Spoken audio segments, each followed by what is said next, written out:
haven't you always wanted to engage and get your audience excited about your presentation?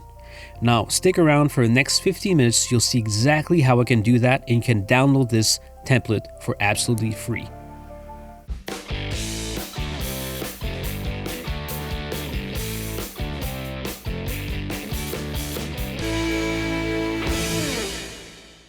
And we're back.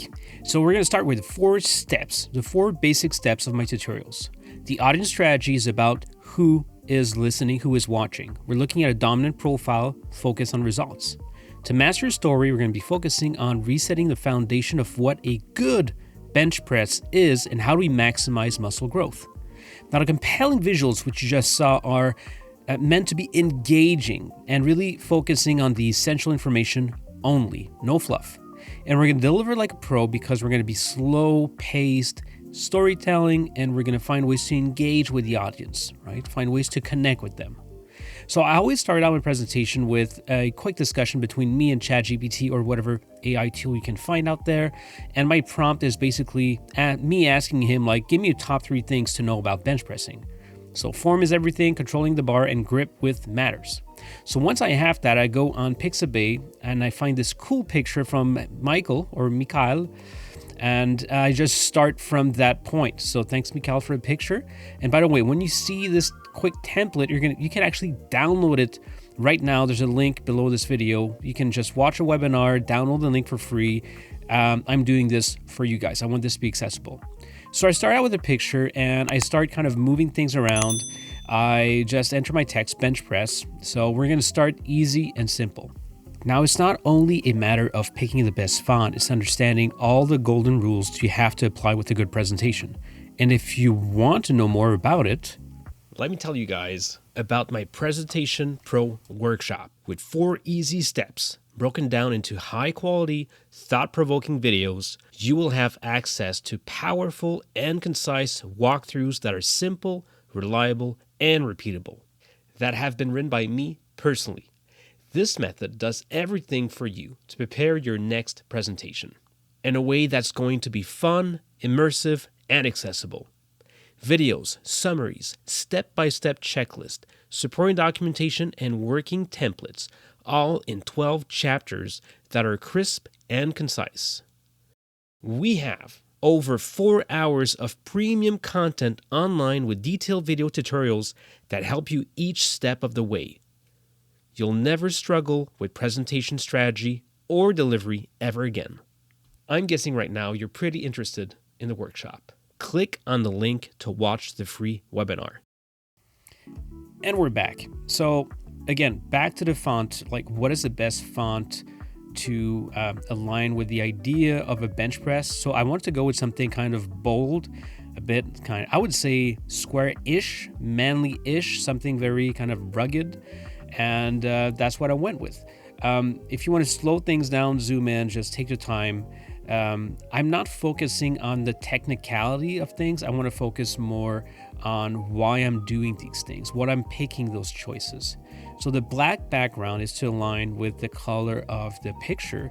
And I figured, like, you know what? Okay, I'm going to do a black and white, grayish type of tone. I want to be... because the audience is kind of straight to the point, I don't want to put any fluff, any colors in there.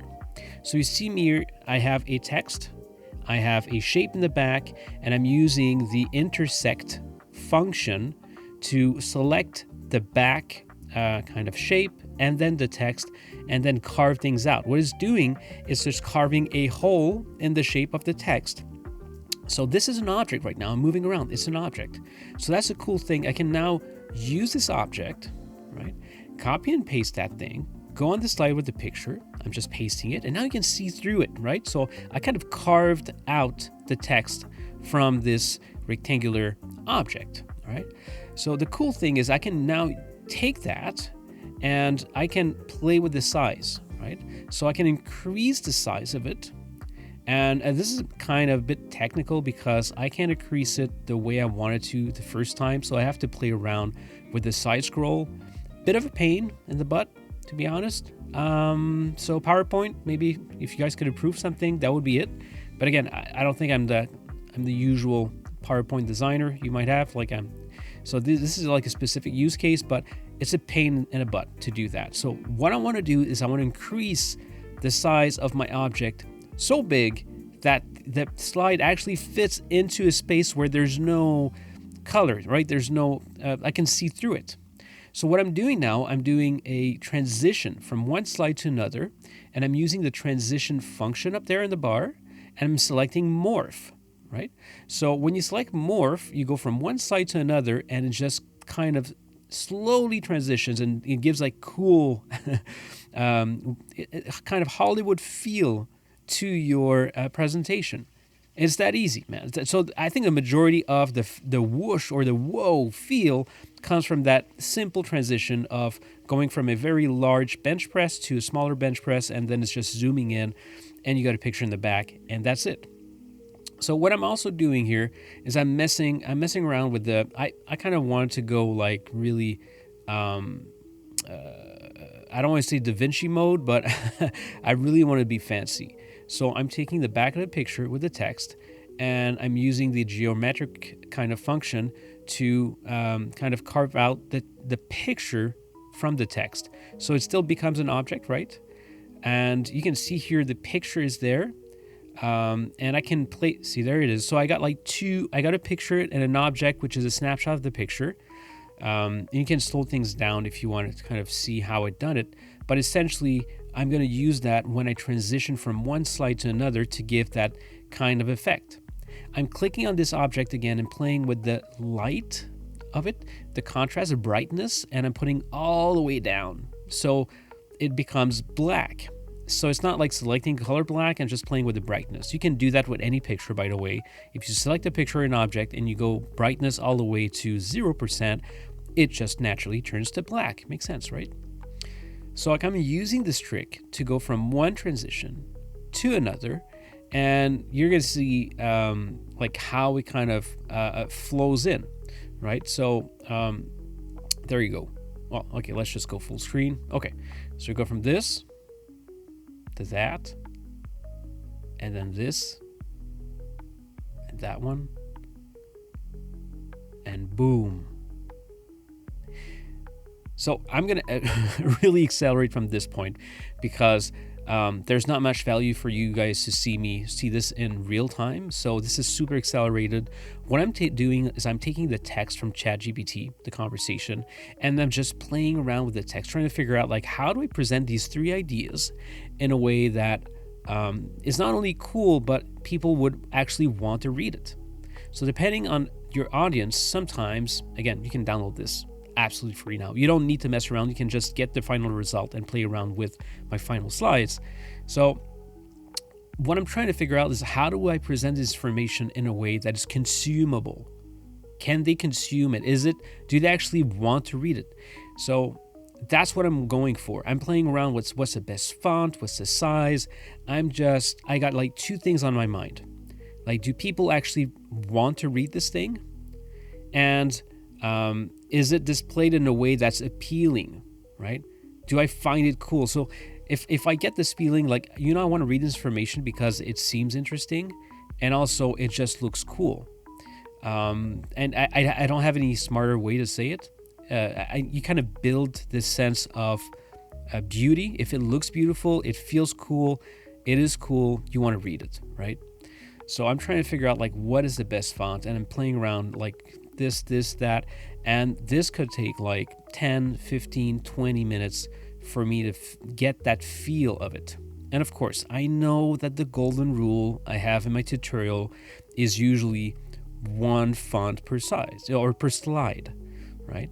But there's a cheat. You can actually cheat, right? You can actually use more than one font type per slide, because there's a way you can show it so that it doesn't seem this way, or it doesn't bother your audience, so that you're doing it. So anyways, back to how I'm displaying things. So right now I'm thinking about like, how do I play around with the size of the text? And I'm using different text boxes because I want to play around with the size.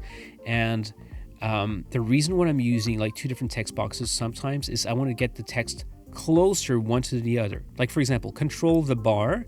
I want the bar to be a lot closer than it could be to the word control. If it's in the same text box, there's only a certain limit you can do or you can play around.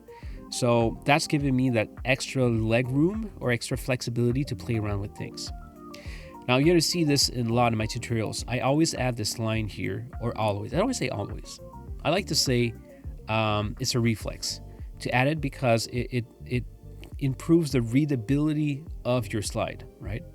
So here I'm playing around and I'm thinking like, yeah, I think that vertical bar improves the readability.